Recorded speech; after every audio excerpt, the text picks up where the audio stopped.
Sawasdee Krap, and good afternoon once again. Today is Monday, the 6th of September 2021.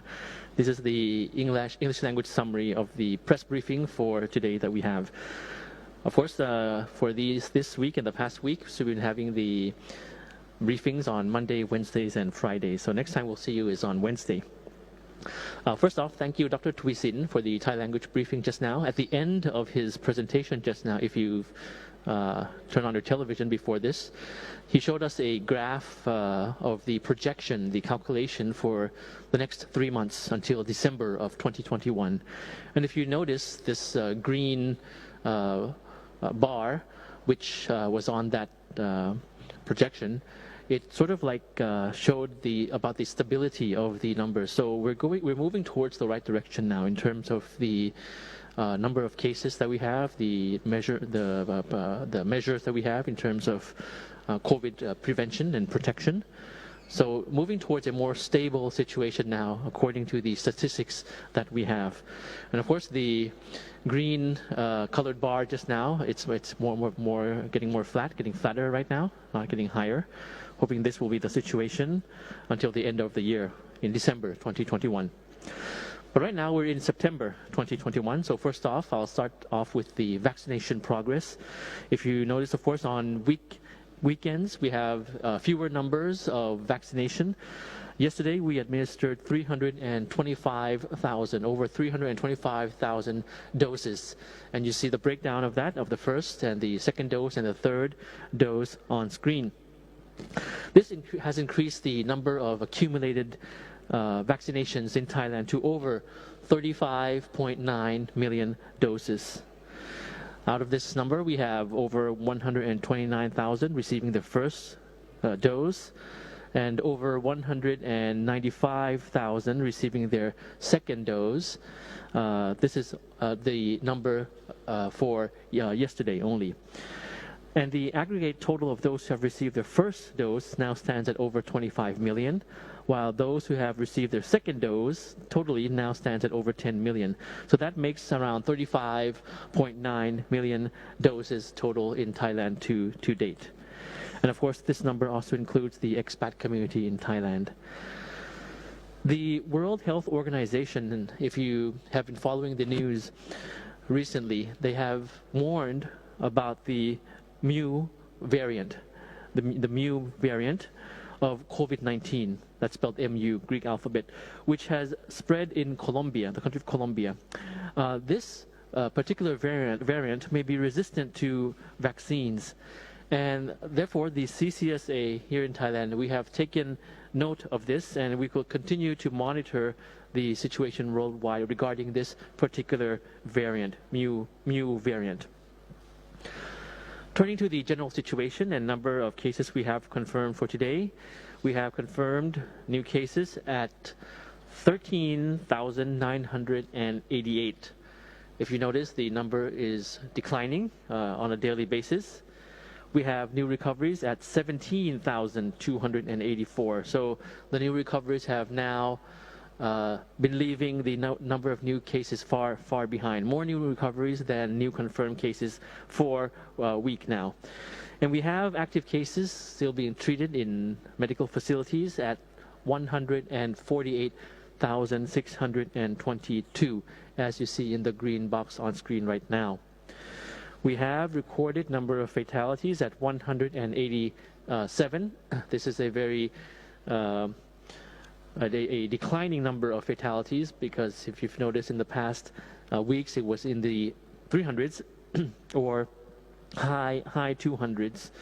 The cumulative total number of fatalities now stands at over 13,000. The fatality rate for Thailand has actually increased a bit. Now it is 1.01% of fatality rate. Just some observations that for some time now, infections have been reported in all 77 provinces of Thailand, with around 32 provinces reporting over 100 infections. In terms of the city or provincial distribution, We'll have a slide coming up for you there. Bangkok remains with the highest number of infections for today, with 3,610 cases, and Samut Prakan coming in second, followed by Samut Sakhon, Chonburi, and Phetchabun. Now on screen here, you see now on screen we have a map of Bangkok which shows the number of cases in terms of the distribution in the various districts of Bangkok. And you can see that the highest number of cases have been reported in the red colored districts. If you're familiar with the map of the metropolitan map of Bangkok, these red colored districts concentrated, you see there on top of this map, concentrated in districts such as Laksi, Ratchathewi, and Pathumwan districts, where these districts are the districts with many construction sites and crowded communities. Also, on medical personnel and volunteers, they have sought to assist vulnerable communities. That continues to be done, and to save as many lives as possible by visiting the elderly and bedridden elders at their homes. The CCSA continues to send our moral support and encouragement to everyone who is doing their utmost to help society during these trying times. And the good news is that the number of active cases has declined for 3 straight weeks, and the fatality rate is starting to decline as well. And 90% of fatalities are from the elderly and those with 7 underlying diseases. That remains to hold true despite the decline. And the elderly and those with 7 underlying diseases in the maximum and strictly controlled areas. The decline in the number of active cases is, of course, welcome news, especially for our medical personnel. Just as an example, the Busarakam Field Hospital was able to reduce the number of intensive care units or ICU units in Busarakam hospitals. They have begun to increase that because of the decreasing demand, decreasing number of patients with severe symptoms. So we hope that this will continue to improve. The situation will continue to improve. Now, in the Thai language briefing, Dr. Tawisin displayed an infographic, a graph, showing that Thailand has, in fact, passed the peak period in terms of the number of COVID cases, and that the number of cases per week is declining. And this is the graph that he showed. So that's kind of self-explanatory. If you can see in the 2 Thailand maps that are circled, that are in squared.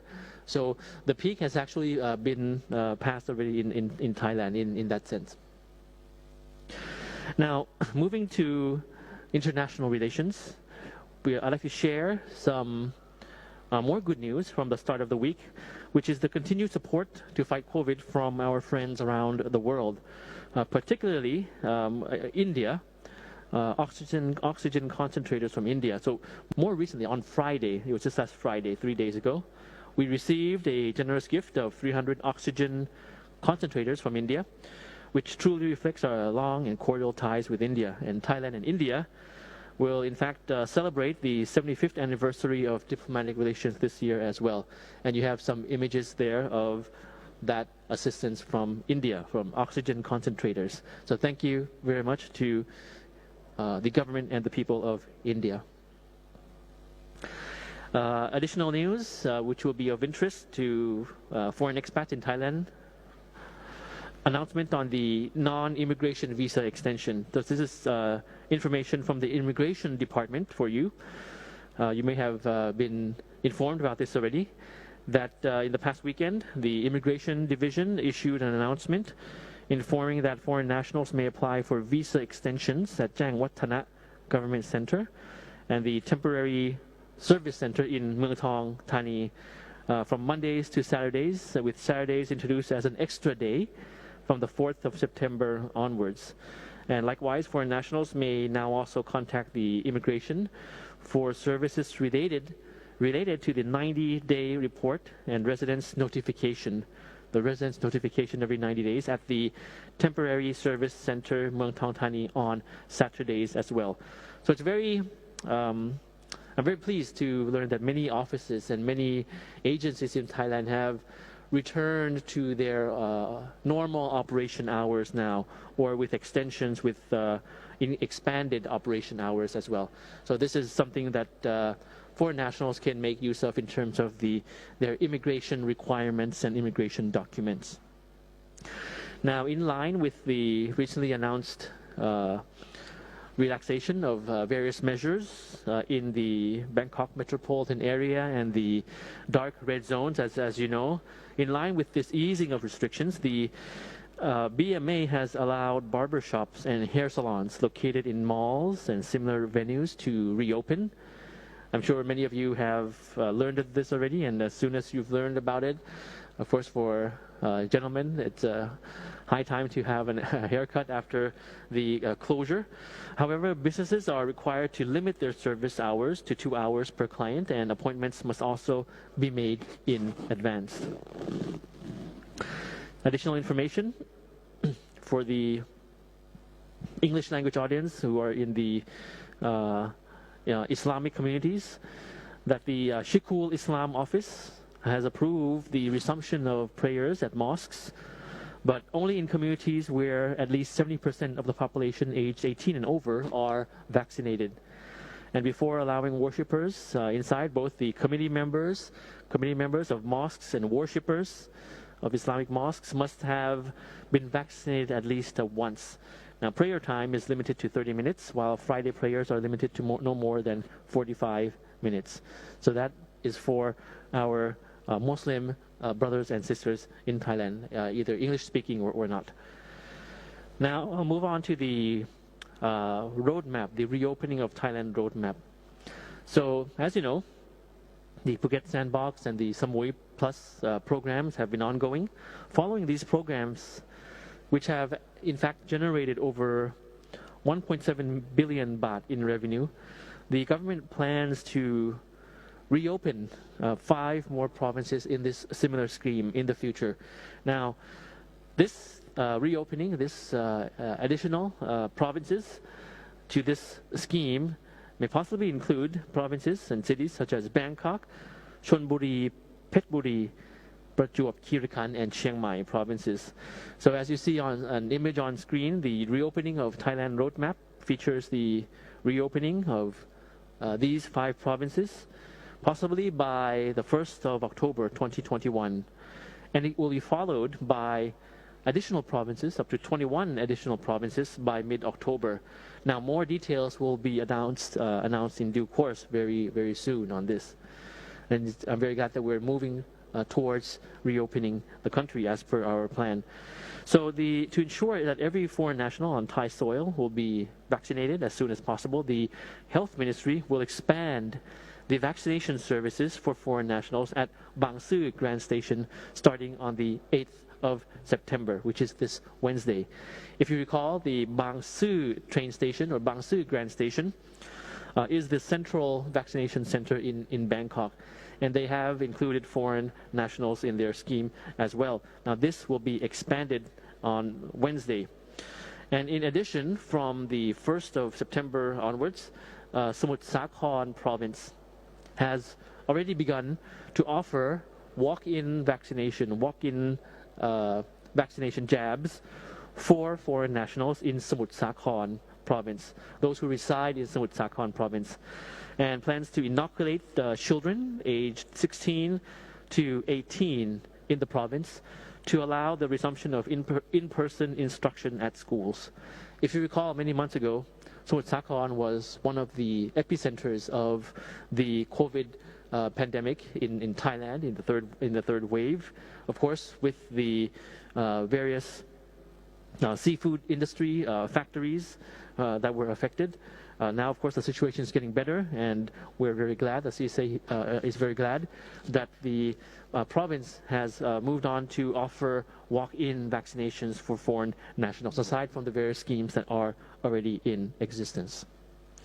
Now, my last point, since I'm talking to the English language audience here, I'll just talk a little bit about the Mu variant, wherein the World Health Organization we have an infographic coming up there. The World Health Organization was talking about the Mu variant. So as the situation is improving, with restaurants and cafes able to operate up to 50 or 75% of seating capacity, we have to be careful that not to be complacent in the various restaurants. We have to practice self-preventive measures while eating out, which includes washing hands, keeping distance, and not only removing our masks when needed, when needing to eat or drink, as you see on this infographic. The world, of course, we are faced with many challenges up to today. It's been a year, almost 2 years, of course, a year plus, almost 2 years in many countries already that we have to face this, and new things arrive every day. New challenges arrive, so to speak. So I was talking just now about the Mu variant.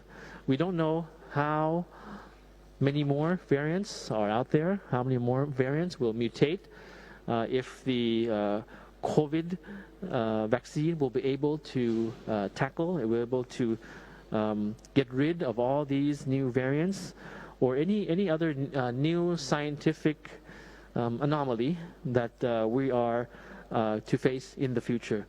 However, I think that the management, the way that we react, the way that we take care of each other, the way that we are strict in terms of the measures, the communication that we give to you every day, every week, is very important, and I believe that this will form a strong foundation for our resilience from COVID, the COVID pandemic in due course. Hoping that the stability of the situation in terms of the numbers in Thailand will remain. We hope that the numbers will not increase. We hope that the various measures and the various relaxation measures as well will fit with the lifestyle and will fit with the dynamic situation of COVID in Thailand and around the world. So hoping for the best, and on that note, we'll see you again on Wednesday. Thank you. สวัสดีครับ ขอบพระคุณนะครับท่าน